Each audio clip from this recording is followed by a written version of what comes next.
espero que estés muy pero muy bien y en el video de hoy vamos a hablar del fast fashion, específicamente cuando se originó. Porque si bien mucha gente piensa que fue con la creación de Zara en 1975, lo cierto es que el fast fashion pudo tener sus orígenes muchísimo antes. Pero antes de todo esto, te quiero pedir que por favor, si no te has suscrito, te suscribas a mi canal.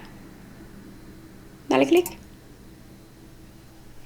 ¿Ya te suscribiste? Pues comencemos. ¿Qué es el fast fashion o la moda rápida? Estas son prácticas de ropa y vestimenta que no siguen para nada las escalas de tiempo lógicas. Entonces, la velocidad y la distancia pierden muchísimo el sentido. Y si bien esto es algo que asociamos, por ejemplo, con Zara y ahora con Shein, lo cierto es que si vives en los Estados Unidos y vas a Target, eso también es fast fashion. Siento que una de las cosas que se pierde cuando estamos hablando de fast fashion es que esta surgió como una necesidad, porque anteriormente la gente generalmente cosía pues sus propias prendas, o sea, en una familia de los 1700, 1800, quizás era la esposa, la madre, la que hacía todas las prendas de la familia. Entonces, por ejemplo, una persona podía tener quizás 2 pantalones y 3 camisas, pero una de las cosas que pasaba era que la ropa hecha a mano o hecha en casa muchas veces no se veía tan bien por muchos factores. Primero, estamos hablando de que se hacía a mano. Segundo, quizás la persona que entonces tenía que hacer la ropa no tenía estabilidad. Y tercero, quizás las telas tampoco eran las más adecuadas. De allí que cuando se empieza a comercializar la ropa, cuando comienzan todo esto de los almacenes y viene la revolución industrial, pues la gente en verdad empieza a comprar ropa en vez de hacerla porque se veía bien, se veía más presentable. Y es algo que pasa justamente ahorita. O sea, si una persona no tiene cómo comprarse un pantalón de 100, 200 dólares, pero tiene que ir a trabajar y tiene que verse presentable, pues lo más probable es que compre uno entonces en Zara o en Shein. Entonces, ¿cómo comenzó la producción de ropa como la vemos en este momento? En 1738, Louis Paul y John Wyatt inventaron una máquina que convertía el algodón en hilo. Y en 1784, Edmund Cartwright patentó el Power Loom, que era una máquina que tejía hilos en tela. Pero el gran avance tecnológico vino con la invención de la máquina de coser. Acá entonces quienes empezaron a fabricar todas estas prendas de ropa eran las mujeres y los niños, quienes podían tener jornadas de hasta 12 horas al día. Evidentemente las condiciones eran deplorables y es algo que se puede comparar a las condiciones actuales de muchas fábricas. Por ejemplo, en 1911 se produjo el incendio de la fábrica de confección de camisas Triangle Waist Company en la ciudad de Nueva York, cuando surgió un incendio en el edificio. Este incendio causó la muerte de 146 trabajadores, 123 eran mujeres y niñas y 23 eran hombres. Y la tragedia se debió a la imposibilidad de salir del edificio en llamas, puesto que los responsables de la fábrica habían cerrado todas las puertas de las escaleras para evitar los robos y para que los trabajadores no se tomaran descanso sin autorización. Por cierto, este incendio también formó parte de los inicios del Día Internacional de la Mujer. Y si quieres saber más sobre este, te dejo un link en la descripción de este video. Entonces, esto que ahorita llamamos sustentabilidad, de que se les pague el salario necesario a los trabajadores de la industria textil, etcétera, etcétera, no es algo nuevo. Es algo que literal pasaba hace 100 años. De allí que muchos historiadores digan que el fast fashion se creó entre 1870 y 1920, ayudado por inventos como el ferrocarril, el teléfono, la radio y muchas más cosas que hicieron que el mundo se viera como que más pequeño, pero que al mismo tiempo la vida fuera como más rápida.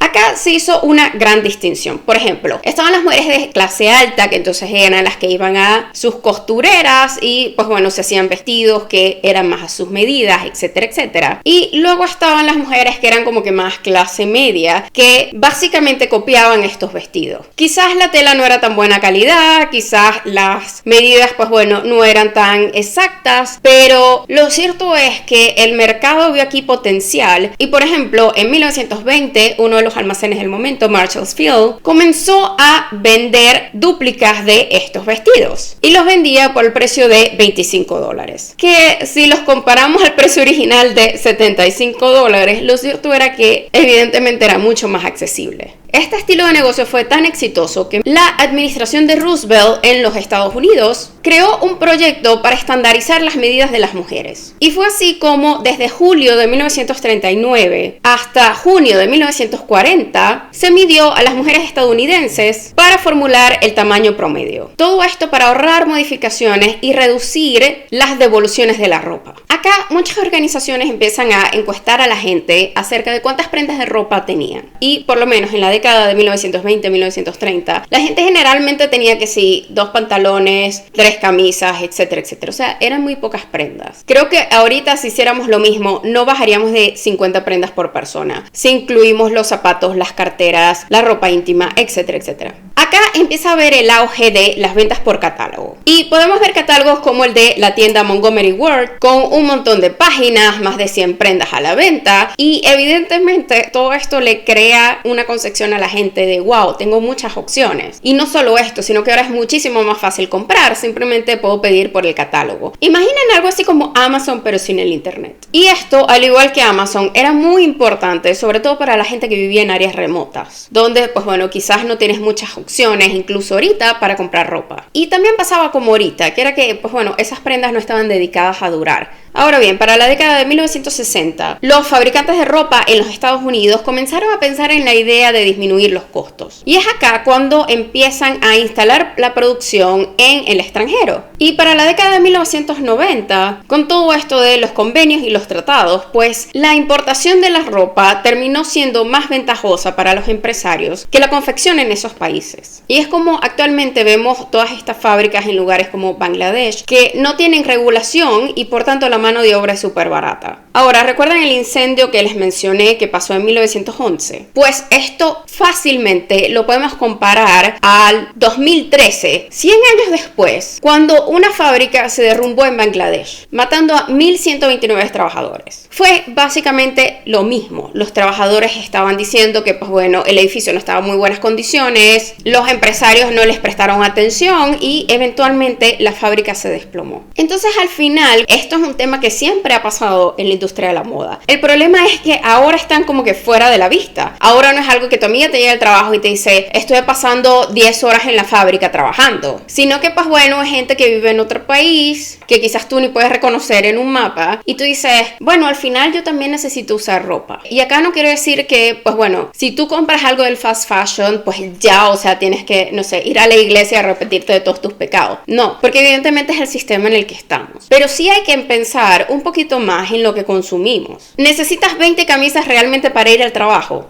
No. Y siento que muchas veces el mensaje se pierde por eso, porque siento que el mensaje siempre se va a los extremos. Es como que compra solamente piezas que estén hechas de manera sustentable. O acá tienes 500 prendas que dice en mi Hold the Shane. Y en algún momento tiene que haber un punto medio. Siento que esto también es un tema delicado porque la ropa dice mucho del tipo de persona que queremos ser o cómo nos queremos mostrar en la sociedad. Al final es un estilo de expresión. Y como dije, todo esto es válido, pero hay que pensar un poco cómo una industria siempre ha sido pésima para sus trabajadores. ¿Y qué podemos hacer al respecto? Y siento que la respuesta más simple es en verdad pensar en lo que compramos. Cada vez que veas una prenda, piensa, ok, la necesito realmente. La voy a poder usar con las cosas que tengo en mi closet. ¿Y cuánto me va a durar? Y sé que es difícil porque también es una cuestión de aspirar a vernos de cierta manera. Por ejemplo, el auge de Zara vino porque las mujeres querían verse como las modelos que ellas veían en la pasarela o en las revistas y no tenían el presupuesto para hacerlo. Entonces, claro, una vez que sale Zara, que tiene todo este proceso de producción donde puedes copiar algo que se vio en la pasarela el mes pasado a ahora, pues las mujeres decían como que, wow, puedo tener un poquito más de estilo. Pero incluso la calidad de Zara ha cambiado muchísimo. Lo que quizás hace 10 años te podía durar meses, incluso un par de años, ahora te dura un par de lavadas. Entonces, ¿en verdad estás ahorrando dinero en esa prenda? ¿O es mejor comprar una cosa que sea de más calidad? Quizás un poco más cara, pero que no lo va a hacer a largo plazo porque te va a durar más. Son cosas para reflexionar. No les quiero decir con este video que, pues bueno, tienen que hacer absolutamente todo lo que les estoy diciendo. Pero sí es bueno comenzar a analizar de dónde vienen las cosas que usamos.